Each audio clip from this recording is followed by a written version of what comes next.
The phone blinked in the teenager's hand. 38 seconds later, a town learned what silence sounds like. A boy's hands trembled over a paper bag. Laughter filled the frame where words should have lived. A veteran's coffee fell and did not break his promise. 3 days later, 40 engines answered. Before diving into this gripping tale, let us know where you're watching from in the comments, and don't forget to subscribe to the channel to catch more inspiring stories like this one.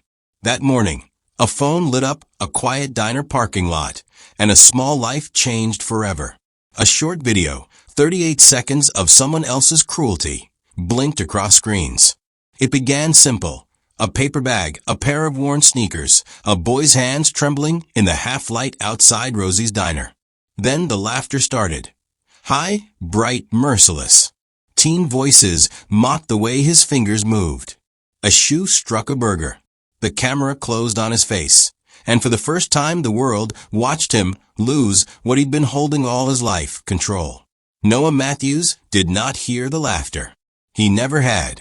The town of Millbrook carried on without noticing how easily silence could be mistaken for weakness. He had learned the hard way that the world fills the places where sound should be with other people's opinions. That morning, the air smelled of diesel and frying oil. It smelled like every ordinary Tuesday, and then, in one clipped upload, it smelled like cruelty. The uploader typed a caption and hit post before he'd even stopped laughing. Within an hour, the video was a thing with its own life. Shared, reshared, stitched into reaction clips. The comments flowed like weather, some hot with ridicule, others colder with outrage. By dawn, the hit count ran into 6 figures, and the clip had left the tiny town's borders, heading east and west on invisible highways. In a cramped kitchen 3 hours away, Marcus Tank Reeves saw it as if it were a bell. He wasn't looking for justice when the clip arrived. Nobody ever is. He was halfway through his third coffee, the mug warm in both hands, the radio low and comfortable. The image on his screen folded his world inward. The boy's jawline, the set of his shoulders, even when he was being mocked, something in that face slid under Tank's ribs and pulled. The mug slipped from his fingers. Porcelain shattered on linoleum, a staccato that took Tank a beat to register because he was busy remembering a field hospital that smelled of dust and antiseptic. There had been a boy with that jawline then, dirt-smudged and far too calm. A hand had closed on Tank's arm the way a knot holds rope.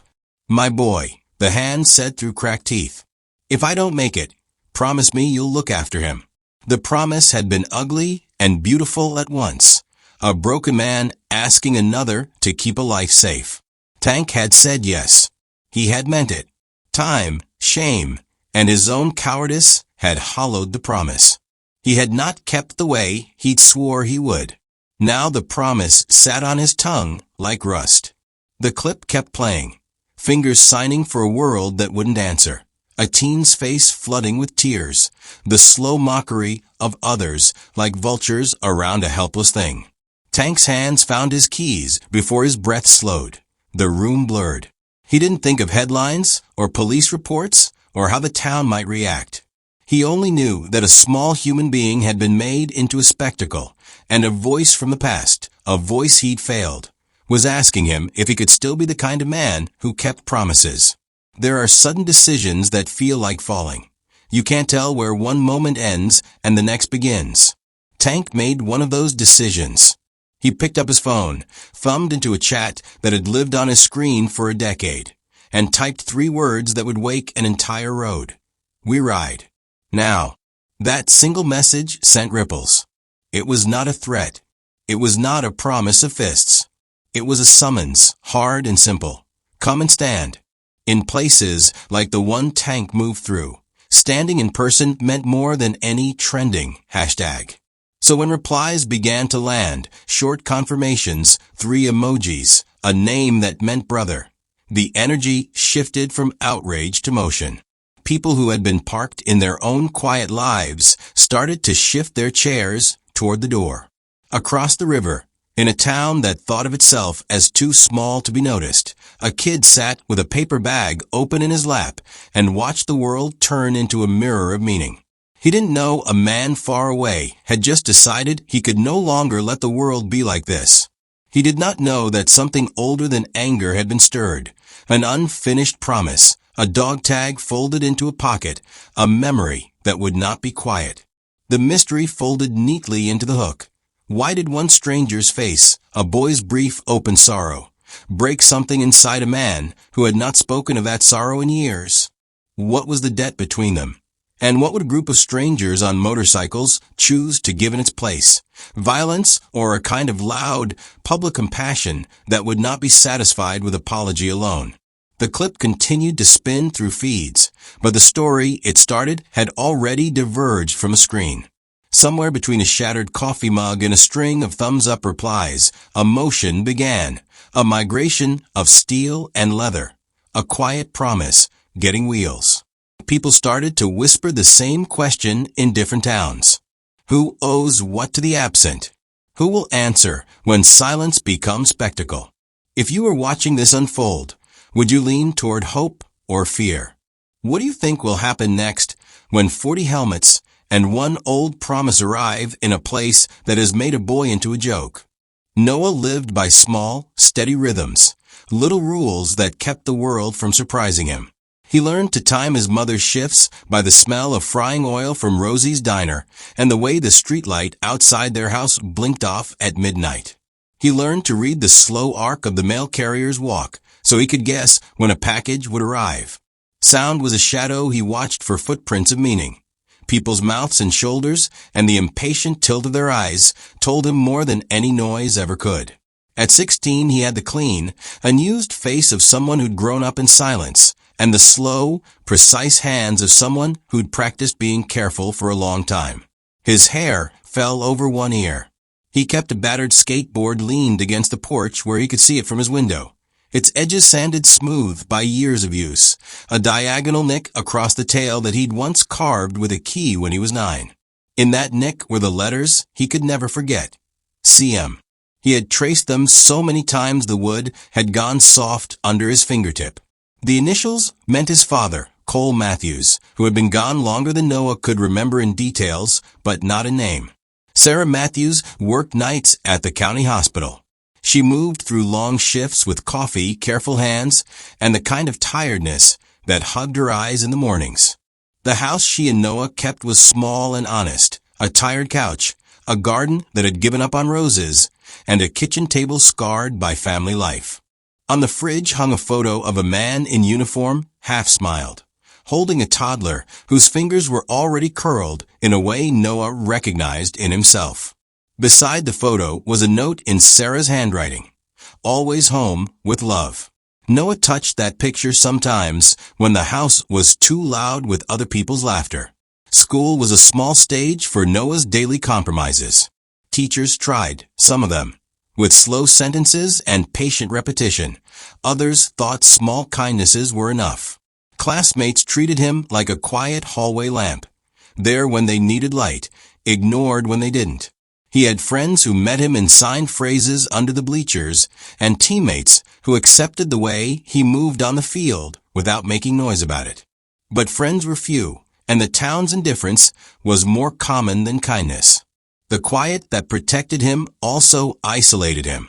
It made him an easy target because people in Millbrook were habituated to the idea that silence meant passivity. Noah's language was gesture and study.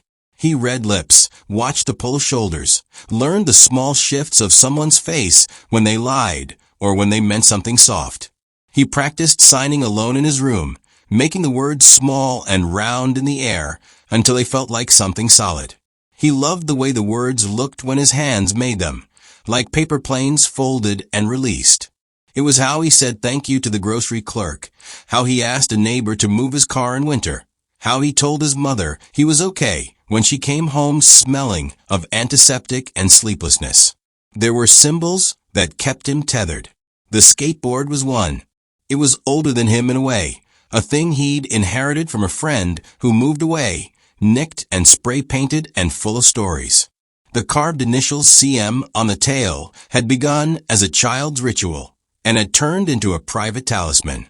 Sometimes at night Noah would rest his hand on that nick and imagine the name. There was a small lifeline, a place he could clip himself to when the town felt too big. Another symbol lived in the lining of his jacket, a small square of military fabric sewn into the pocket by Sarah the first winter after Cole was buried. It was a quiet thing, a rectangle of rough cloth with a faded stitch where she had kept a keepsake. She would not say much about it. She simply made sure it sat near Noah's chest where he could feel the texture when he hugged himself. If anyone asked about it, she would only smile and touch his shoulder, the way people make promises without words. Millbrook itself had its own soft features. A single traffic light that blinked amber at night, the diner with its neon coffee cup that stayed on until midnight, a river that remembered everything that ever happened on its banks. The town spoke in predictable ways: high school football glory, potluck suppers, whispered grievances at the hardware store. It had the warm smallness of familiarity and the brittle streak of people who'd learned long ago not to look too closely at others' trouble. That brittle streak sometimes became cruelty by omission. Doors left closed, eyes turned away, a laugh swallowed and sharpened when someone different stepped into view. Noah's life moved between those small things: the skateboard, the worn jacket with its secret square of fabric, the picture on the fridge, his mother slipping into town at dawn. He performed his days like a practiced hand, making fewer mistakes than the world expected, and bearing the ones he couldn't hide with a secret and gentle pride. If the town had been kinder, these objects would have been quiet comforts. Instead, they became the few bright markers of a life that could be erased by a single unkind camera lens. So when the video came, when teenagers circled like predators and set a phone to record, what broke in the clip wasn't only a burger or a broken board. It was the fragile map Noah had used to find his way through town. Each laugh, each shove, was a hand that tried to lift that map and scatter it. That is the thing he had protected with his practiced hands all his life. And that is the place the story would return to again and again. The nicked skateboard, the square of cloth, the photograph, small, ordinary relics that carried a promise no one in Millbrook knew how to keep. The air outside Rosie's diner had the ordinary smell of grease and cold metal, the kind of ordinary that makes trouble feel smaller until it isn't. Noah sat on the low concrete step, the paper bag warm against his palm, the skateboard leaning where he could see it. He watched the cars like someone reading slow sentences, waiting for his mother's car, timing the world by small movements. He did not expect feet to fall into his silence like a shout. They came without the announcement of footsteps he'd learned to listen for. 6 boys, loose-limbed, moving with the slack confidence of danger practiced into habit. Tyler was the loudest of them. His grin was designed to make people smaller. He reached first, hand diving into the paper bag like an animal taking something it wanted. Someone angled a phone so the screen caught every motion, close enough that the diner's neon reflected in the lens. Noah's hands flew up, not in fear so much as in a habit of asking. His fingers made a small, pleading sign he'd practiced until it was automatic. "Give back," his hands asked, neat and careful. Tyler laughed and copied him with wild, exaggerated gestures, making a caricature of the language like it was a toy. The others circled like boys taught they had permission to be cruel when a camera made them spectators. A foot shoved against Noah's skateboard and sent it skittering into the street where a car nudged it aside. Another boy knocked the bag from his hands. A burger hit the gravel, bright and ridiculous against the gray. Tyler stamped on it, the sound of precise, humiliating punctuation. The phone zoomed in on Noah's face. The frame captured the wet sheen in his eyes, the way his breath stuttered even without sound. They filmed the moment his practiced composure broke. They gave it a caption that snapped like a whip, something sharp and small meant to sting and be shared. Within minutes the clip left the lot and moved across screens, stitched into story feeds, looped in comment threads, reposted with cruel emojis. The town's morning gossip chain met the internet and made a monster. People who would never have walked past the diner now watched a 16-year-old become a spectacle. Noah did not hear the alerts or the rising numbers. He felt exposure as a place in his chest where the world unsealed. He tried to fold his hands the way he always did, quiet, contained. But the hands that had held his father's memory steady met the tremor of being watched and slid. Tears came because shame is a quiet thing that gathers weight until it spills. The camera didn't wait for him to stop. It magnified him, turned small suffering into content. 300 miles away, the video passed from one phone to another like a loose thread finding a seam. Marcus Reeves had seen things that were supposed to stay on a field hospital cot. Faces in shock, promises made in the dust, the rust of fatal goodbyes. He had not been looking for a ghost when his screen brightened with a clip from an unknown poster. He watched the boy's face as if it were a map he once knew how to read and then had forgotten. Something in the set of that jaw, in the way the boy's chin tilted when he tried to sign, folded into Marcus's memory and opened a wound he'd thought scarred over. He had stood under flares and watched a man die with one hand on him and the other making a desperate naming gesture, "My boy," and a promise given with bleeding courage. He had sworn then, in the smell of blood and the noise of medics, that he would keep that life safe if he could. Time had slipped like oil over his promise. Calls had gone unanswered, postcards left unsigned. Guilt had hollowed into habit. Now the face on his phone felt like a bell tolling for what he had failed to guard. He watched the clip again, because one, viewing hurt, and two, felt like responsibility. The boy's laughter was a smear of noise. On camera it was only motion, but the cruelty read clearly in their hands, in the deliberate mimicry. The caption beneath the clip was a sting, a mocking line meant to erase a person into a punchline. Marcus's breath narrowed. He thought of dog tags kept in a pocket, of a man who had given him trust with his last breath. The memory pushed from inside out until he could not sit. He did the simplest thing he could think of. He reached for a phone and opened a chat where names were more than contacts.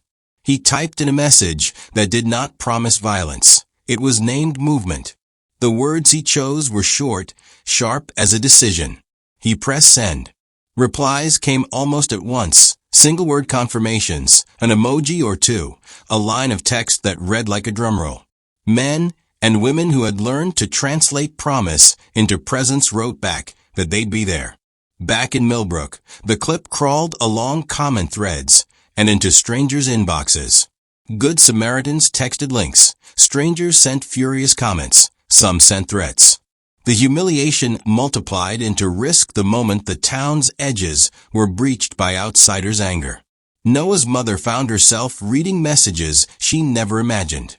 Pity threaded with cruelty, offers to help sandwiched with calls for punishment. Someone posted their address under a comment. Screenshots of the house made their rounds. The private geography of a family's life was being mapped for vultures. Noah taped his hands together to keep them steady. He could not hear the words people spoke about him, but he could read how people folded away from him. He had always walked thin lines, between courage and retreat, between being seen and being disappeared. The camera had taken him to a place he couldn't manage on his own. The entire town's gaze focused and unblinking. That was the moment the story pivoted. Cruelty had been made public, and publicness demanded response. It was a terrible, strange economy. The same feeds that amplified mockery could also carry redress. Marcus's thumb had hit send. The promise he had once made now had traction. The injustice was no longer contained to a single boy and a dirty sidewalk. It had become a summons, an open question to anyone who remembered what it meant to keep a word. Something moved in that space between the posted video and the incoming replies, an intent that was not purely personal revenge, but an answering to a debt. The clip had taken a life and exposed an absence. It made a claim. If silence had been the town's weapon, then someone would have to break it, but not with equal cruelty. The injustice needed correction, and the correction would arrive on wheels. Word of the bikers arriving had already begun to thicken the air. Messages forwarded, panic posts, a sheriff's car idling by the hardware store. Millbrook's normal rhythms, high school practice. The diner's midday rush, the old men on the bench, tilted toward alert. People peered from curtains and doorways, in that particular way small towns have when they suspect something unscripted is coming. Nervousness made the traffic hum.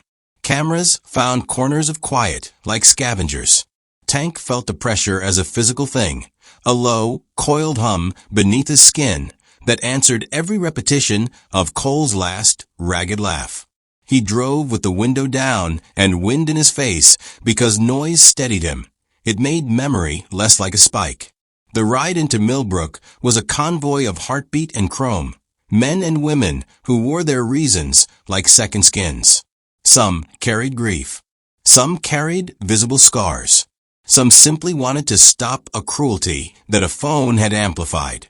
Inside the Matthews house, the storm felt nearer than the rumble outside. Sarah had not slept properly in days. The messages on her phone were a collage of help offers and toxicity. She showed Tank the worst of it, screenshots of people who had message threats, a post that included a call to come to the house. She kept touching the square of military fabric sewn into Noah's jacket pocket, as if to smooth the fear into shape.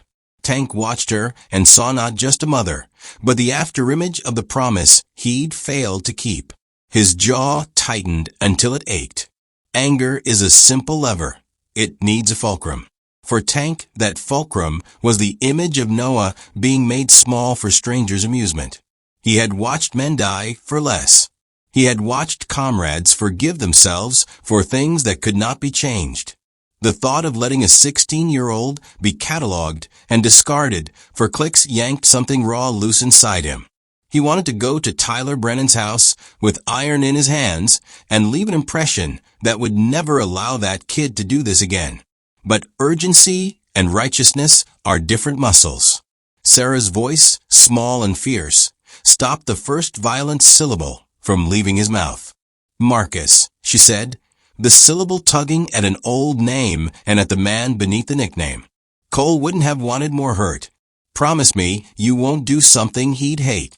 The plea did not soften his resolve. It was complicated. It planted a different fear in him, not of being arrested, but of becoming the sort of person who traded one cruelty for another. They walked a fractured line.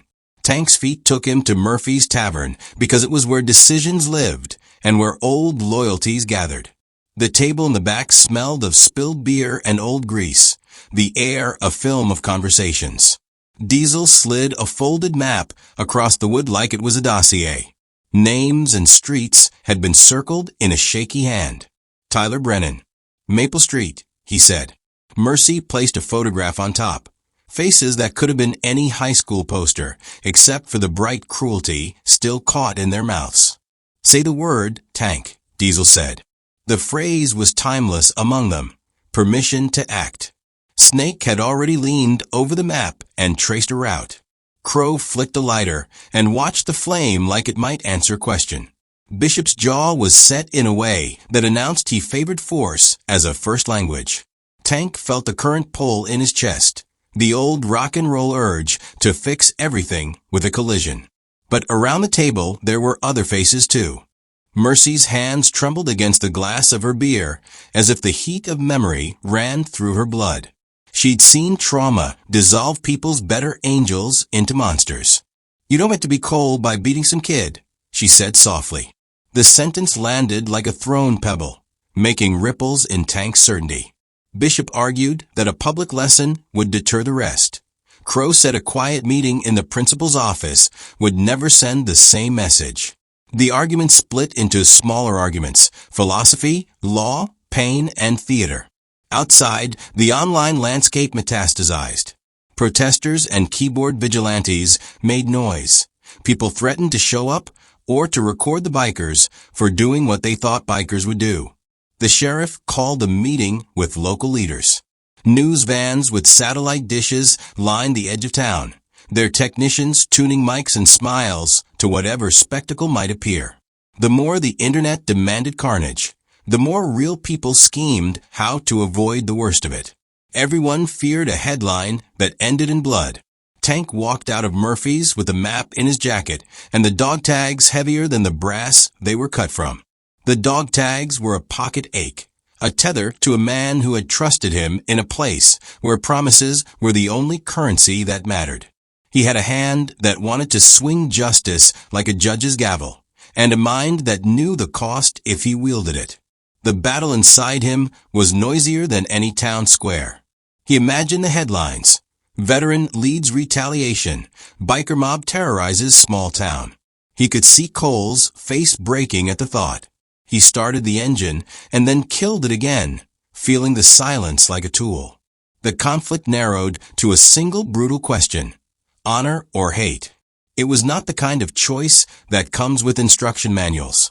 It was a raw pivot, a decision about what would answer cruelty with courage, and what would simply swap one evil for another.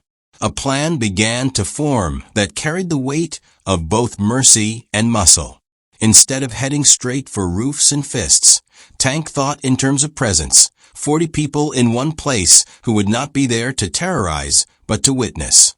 He thought of the town seeing solidarity in a way it had not before. He thought of the dog tags returning to a hand that needed proof. He thought of Noah on his porch, and how a different kind of roar, 40 engines in formation, then silence, might fracture a town's complacency better than a night of broken bones. The idea was not peace. It was carefully calibrated pressure. It was meant to shift the field without spilling blood. But ideation is not action. The escalation had already begun. Addresses had been found. Threats were circulating. Bikes were being loaded. Millbrook's brittle veneer had cracked, and whatever came next would test whether the bikers would be a cure or a contagion. Tank left the tavern before dawn, boots scuffing the wet gravel, because walking alone let him hear things he usually hid from, the small, honest noises that didn't demand an answer. The town around him slept in a way that felt ashamed, curtains drawn, porch lights dimmed as if hiding from the coming noise. He sat on the tailgate of his truck with the dog tags warm in his palm, rubbing the edges until the letters blurred into a steady, heavy line. The metal smelled faintly of oil and the desert. It smelled like a promise you can't wash away. He could feel the argument in his chest still, Diesel's bluntness, Bishop's hard angles, Mercy's quiet that had hit him harder than anyone's anger. He had driven himself to a kind of exhaustion where choice wasn't a flash, but a slow boil. In that boiling, an image kept coming back. Cole in a field hospital. One hand curled on Tank's jacket, the other clutching something unseen. The man had coughed out a name, and a plea that smelled of iron and rain. My boy, promise me. Tank had promised. He had knelt by graves. He had muttered the words in beer-stained rooms. And he had thought that saving someone would be done with calls and Christmas cards. He had not known how small those gestures would look when measured against a real moment. Now the moment was here, and the promise felt too large for his hands. He took the dog tags out and let them fall against his palm. The metal clicked softly, a tiny percussion that made the empty road feel sacred. He thought of Noah's skateboard, of the nicked tail with the initials. He imagined Noah's hands, practiced and precise, folding the tiny chain into his fist. The thought hit like a live thing, not rage at the boys who'd filmed, but a slow, corrosive sense of failure. How many times had he put off the thing that mattered by counting atones instead of acts? He had come to the town with one map in hand, the map of retribution. It had edges that promised satisfying closure. But in the light, with the dog tags warm and Mercy's voice still ringing in his ears, you don't get to be Cole by beating some kid. Tank felt the map disintegrate into paper ash. The easier route was muscular. The harder route carried weight. A man like Cole, Tank realized, had never chosen easy. He'd chosen right. Silence lengthened. It felt like a curtain that made small sounds loud. A distant train's bell, a dog barking 2 streets over, the rustle of the dog tags against his thumb. Tank breathed and found his throat tight with things he hadn't let out: apologies, helplessness, anger, and the stubborn residue of gratitude for a man who had given him more than life. He closed his eyes and let memory do the work. The last time Cole's fingers had tightened on his jacket, the promise, the graveside rain that had felt like a benediction until life had pulled Tank away. He remembered, too, how Cole had lived. Not with fists, but with a stubborn code of small mercies. Water shared, a cigarette offered when a mate shook, a hand steadying a trembling shoulder. He'd been the kind of soldier who would wander a field of strangers just to find one scared kid and walk him back to line. That was not a flash of superheroism. It was a series of quiet refusals to look away.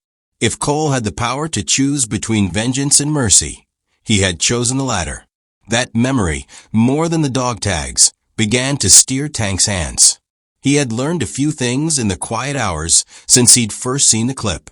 He'd watched videos late at night, halting, awkward ASL tutorials, not because he wanted to perform, but because he wanted to speak the language of a boy who had been mocked in gestures. He'd practiced the shapes until his fingers felt clumsy, and then oddly honest. There was one short sign he kept returning to in his head, a word that meant more than anger could hold: honor. He couldn't sign it perfectly.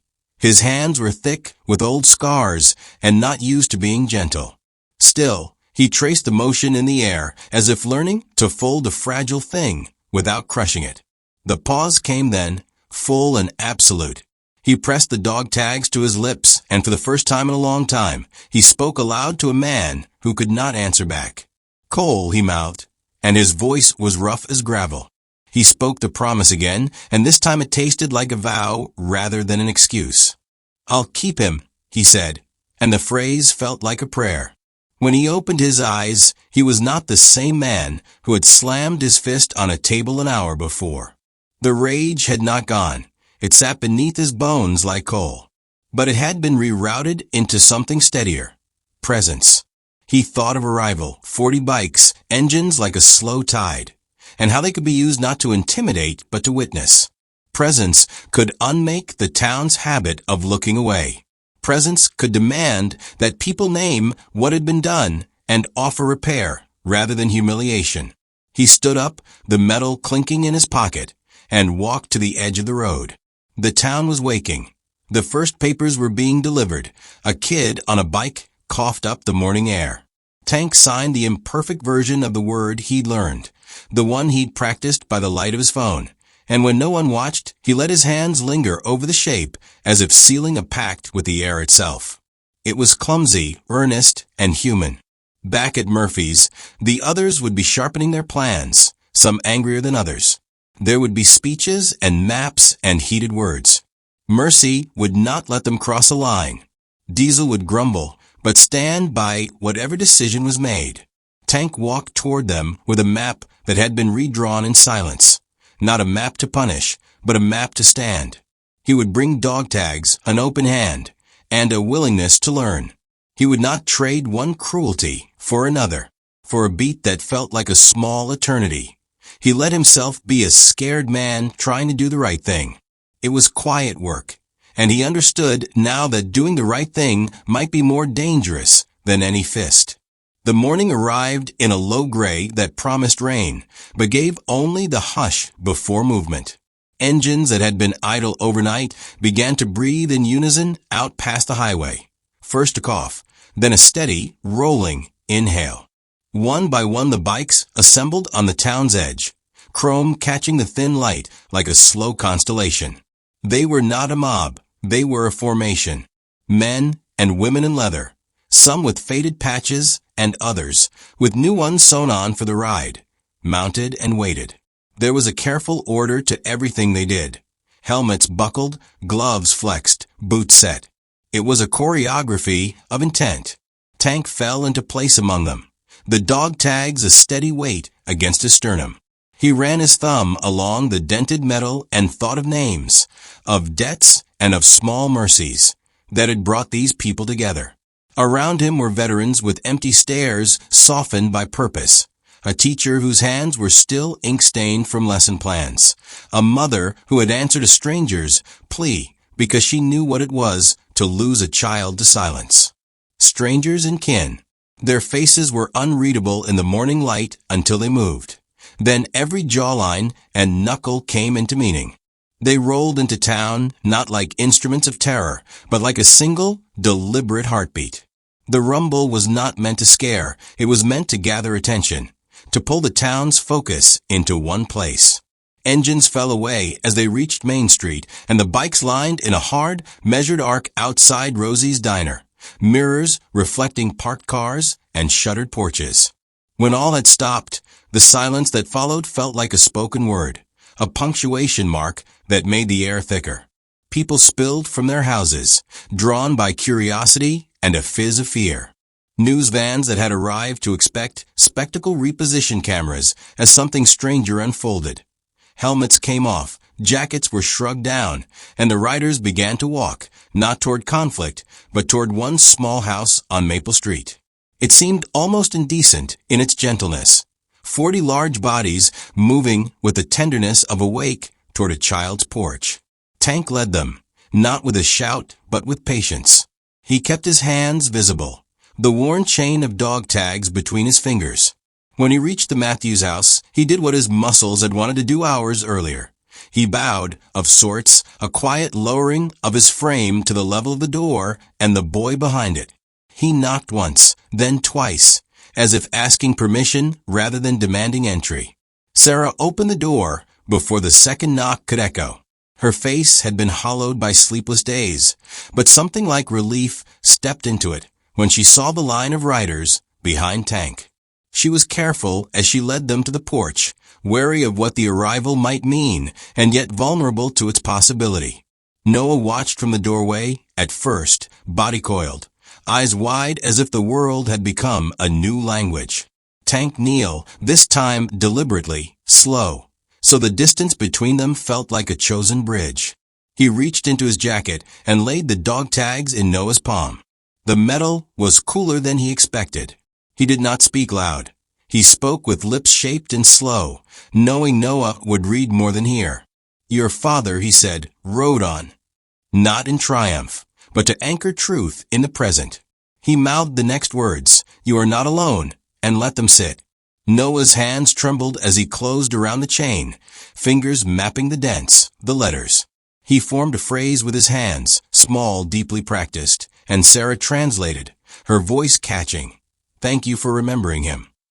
The words were a small raft for all the things that had built up inside Tank. Shame, responsibility, the stubborn ache of a promise finally taken seriously. The bikers did not shout their victory. Instead, they rose and stood in an even line behind Tank, like a wall made of people. Silence extended outward until it touched the diner lot, the hardware store, the gossiping group by the light pole. It was a silence that insisted on being seen, 40 people bearing witness. When a few teenagers, Tyler among them, stepped timidly into the street, not yet certain whether they were brave or merely curious, it felt less like a showdown and more like a summons to account. Tyler's parents arrived then, drawn by commotion and perhaps by shame. His mother's face flushed and guilty. His father's shoulders were already stooped with explanations ready to be flung like shields. They met Tank not with fists, but with something raw. Apology laced with fear. Tyler, smaller in the face of so much attention, could no longer wear the mask of bravado. He stumbled out an apology that sounded like a practice run of grown-up regret. I'm sorry, he said, first to his parents, then to Noah. He said it again to Tank. There was no theatrics in it, only the brittle honesty of a boy who had been held up to a mirror and finally saw the reflection. Tank listened more than he spoke. When the moment asked for words, he shaped them in the way he had practiced, simple, deliberate. He did not call for punishment. He did not call for exile. He did not promise retribution. He asked for something quieter, but far harder. Repair. Tyler would meet with the school, volunteer in awareness sessions, and work to remove the footage from the web. Sarah wanted restitution. Tank asked for reconciliation. It was an odd exchange, like bartering for a future rather than selling a present. Then the diner owner, George Rise, who'd been a shadow in the back of the morning's footage, came forward. His confession was a low thing at first, voice thinning under the weight of his own cowardice. He had seen the bullying and pretended not to. He had chosen business over humanity. The words landed like stones. Then he did something that tipped the scales. He announced a fund and a vow, monthly donations toward ASL programs at the school, free meals for Noah, and an open-door promise for training staff to recognize and intervene in bullying. The decision turned what might have been mere spectacle into a seed of structural change. Cameras clicked and the angles of the internet shifted. The clip that had once been a weapon dissolved into another clip, this one of a community forced to reckon. The narrative being shared was no longer about humiliation, but about presence. A town learning to be better under the pressure of strangers who came not to conquer, but to remind. Noah, who had been folded into himself like an accordion, loosened. He signed slowly, fingers finding the phrase Tank had tried to shape earlier. And this time Tank's hands answered back, crude but sincere. The exchange was halting and clumsy, and therefore perfect. Two people reaching across the silence between their lives and finding language that was not cruel. When the bikers mounted to leave, they did not roar away in triumph. Engines turned over gently, a respectful rumble that felt like benediction. As they drifted out of town, the sun broke through. A thin ribbon of brightness that made the dog tags glint in Noah's hand. The ride had been a motion toward justice, but its true measure was quieter. A promise kept, a town unsettled into action, and a boy who for the first time in a long while felt the world press its hand back. The noise of engines faded like a promise kept, and what stayed behind was quieter but heavier. The town's new obligation. Millbrook did not snap back into its old shape that afternoon. It shifted like furniture after someone finally decides a room needs to breathe. People who had only ever shrugged at cruelty now found themselves explaining why they hadn't acted. That explanation did something important. It made apology possible where before there had only been excuses. Tyler's apology was small and crooked at first, the way truth often is when it is trying on its new clothes. He returned Noah's skateboard himself, the tail worn smooth where the initials had been rubbed to softness. He set it on the porch step with both hands visible and met Noah's eyes. For the first time, he watched someone's hands for meaning. "I'm sorry," he mouthed, then stopped, as if he were searching for a shape his voice couldn't find. His mother, who had accompanied him, wept openly. Tyler's father kept his head bowed and did not try to speak over what had happened. But an apology alone would not close the wound. Under Tank's quiet insistence, the town organized repair. Tyler agreed to a program run by the school and Rosie's Diner, where he would learn about deaf culture, assist in cleaning up graffiti when asked, and work with technology staff to help remove the video from stray corners of the internet. It was accountability braided with education. Tank watched the agreement take shape the way a man watches a plant take root, with stubborn hope and a readiness to act if it failed. George Rise, the diner owner, surprised more than a few people. The confession he had offered in the street rippled through his customers like an admission that brought relief and anger in equal measure. He did not stand behind platitudes.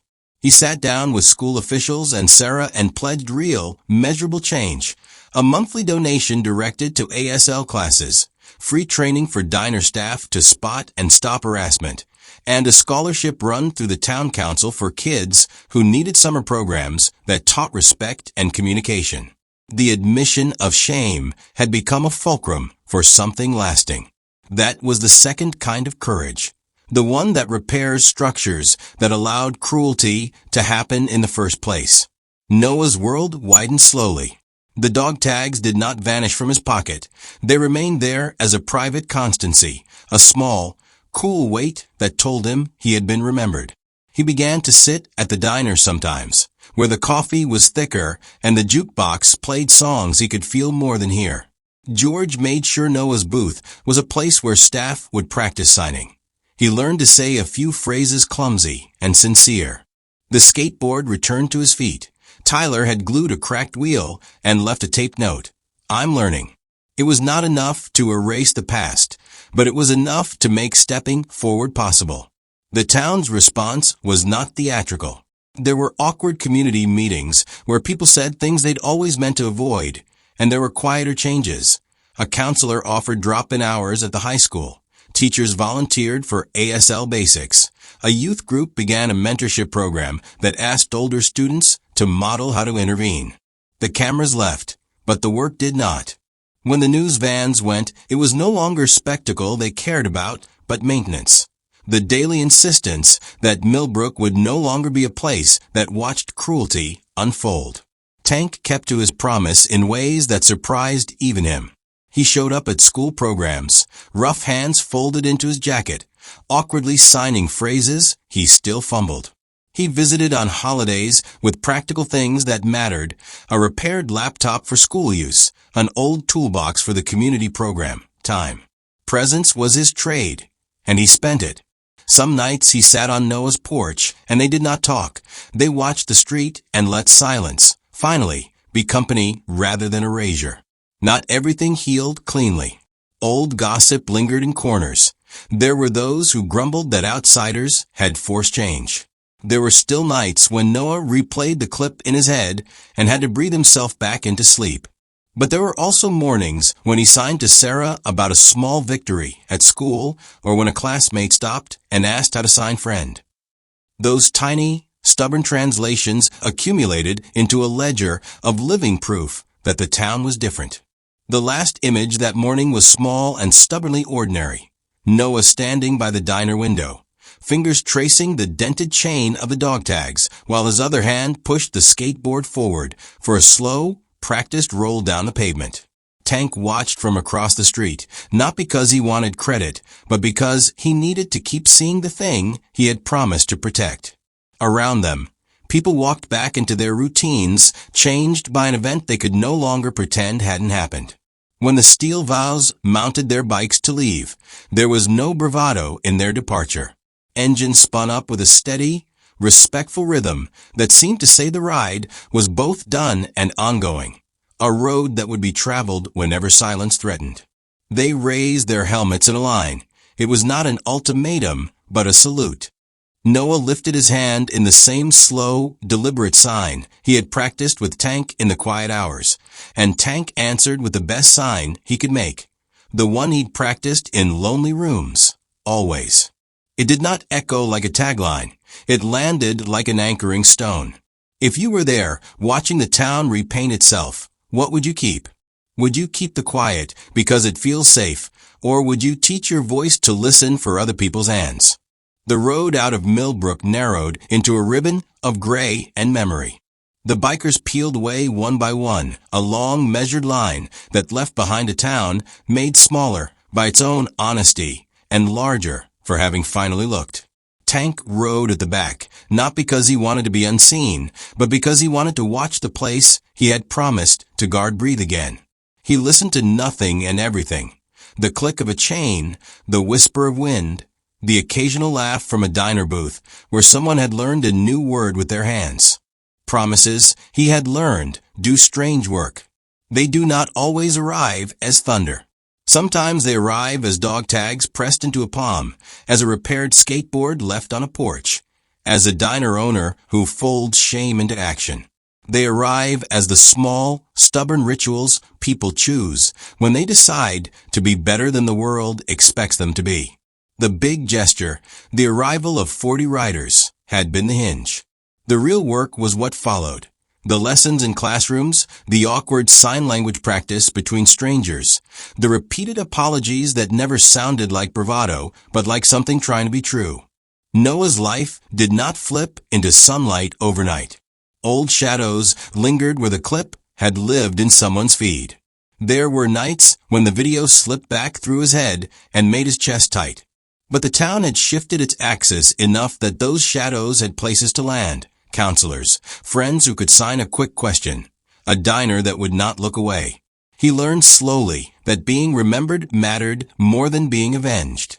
That memory, kept by a man with grease under his nails, by a woman who volunteered for classes, by a kid who stuck up his hand in a lesson, was a kind of constant more powerful than the moment that had broken him. Tank kept the habit of coming back. He would sit sometimes on the diner step with a coffee he did not finish, fingers worrying the chain of the dog tags, as if they were a rosary of small obligations. He spoke in clumsy signs, and the town, in its fumbling way, tried to answer. Mercy and Diesel still argued by the bar about how much weight to throw into punishment versus repair. That argument had no final victory, only a careful truce. They had learned that heroism could be mistaken for theater. The harder, quieter work was to choose usefulness over the easier, louder catharsis. Outside the diner, the skateboard became a kind of flag. Kids who once watched from the edges began to trade small lessons in the parking lot. How to hold a board, how to steady a hand when learning a new sign. Tyler's work in the school wasn't glamorous. It was cleaning up a mural, joining a class where the teacher practiced the alphabet of hands, sitting through awkward role play where he learned the weight of apology and the tiny mechanics of change. He made mistakes. He blurted. He sometimes wanted the old applause. But he showed up. And there is power in the pain of showing up when you could have walked away. There is a temptation in stories like these to freeze them at the moment of spectacle. 40 bikes, a dog tag exchange, microphones flashing. That is the moment people clip and paste into their feeds, the instant that can be looped into 1,000 reactions. But lasting change seldom fits the tidy loop of a trending video. It is a slow accretion of small acts, a parent learning to sign sorry, a teacher rearranging a lesson plan to be more inclusive, a diner owner reconfiguring his staff training. These are the quiet ledger entries that, when added together, rewrite a town's character. Tank understood, now more than ever, that keeping a promise was less about grand deportments of justice and more about the daily insistence not to look away. When he thought of Cole, he no longer saw only the field hospital and the rain. He saw a man who had chosen to be present again and again in small seeds of mercy. He felt the tug of continuity, the thing that binds one generation's small kindness to the next's reclaimed dignity. That was the meaning of the dog tags, not a relic of violence, but a token that asked to be passed along until someone could hold it without flinching. If the town had learned one practical thing, it was how to be granular in its care. Millbrook's civic meetings added a new item to the agenda. Training for staff at places where kids gathered, diner counters, sports stands, school halls.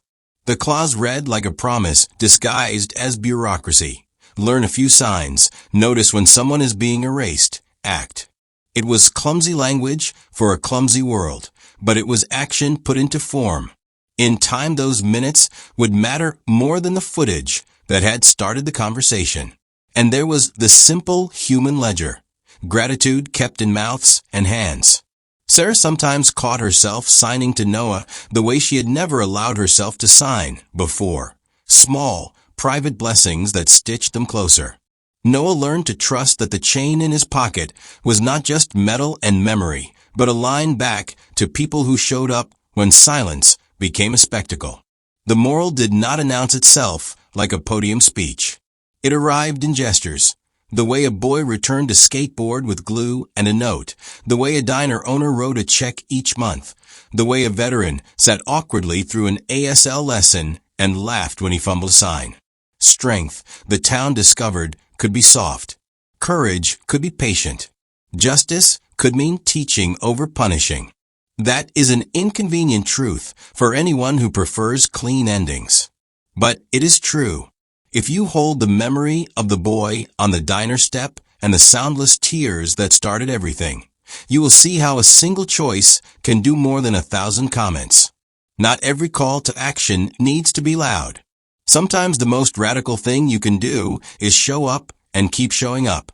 When silence is used as a weapon, someone must answer in a way that does not replace silence with more silence or cruelty with more cruelty. You can be the person who learns to read hands, who argues for training, who returns a skateboard. What will you do when you see someone being made into a spectacle? How will you keep your own small promises? Share your thoughts in the comments below. If you enjoyed this story, don't forget to like it, share it with your friends, and subscribe to the channel for more meaningful stories. Thank you for watching, and see you in the next video.